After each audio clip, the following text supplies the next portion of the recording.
রাসূল সাল্লাল্লাহু আলাইহি ওয়াসাল্লাম এরকম লিয়াজু করে কখনো চলেননি। তিনি চাইলে অনেক অনেক অনেক সম্পদের মালিক হতে পারতেন, অনেক অনেক প্রভাবশালী তিনি হতে পারতেন। তিনি বংশীয় ব্যক্তি ছিলেন।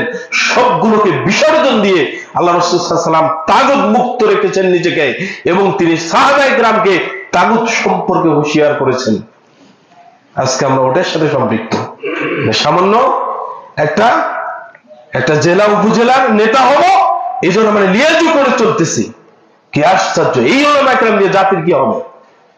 সম্মানিত উপস্থিতি, এই জন্য আল্লাহ সুবহানাহু ওয়া তাআলা বলছেন, তোমাদের মধ্যে একটা জাতি থাকবে, এরা কল্যাণকর কাজের আদেশ করবে বলবে, আবার অকল্যাণ থেকে নিষেধ করবে। যেটা হারাম ওটা হারাম বলবে, যেটা শিরক ওটা শিরক বলবে, যেটা বিদআত ওটা বিদআত বলবে, যেটা অন্যায় ওটা অন্যায় বলবে, যেটা সুদ ওটা সুদ বলবে, যেটা ঘুষ ওটা ঘুষ বলবে।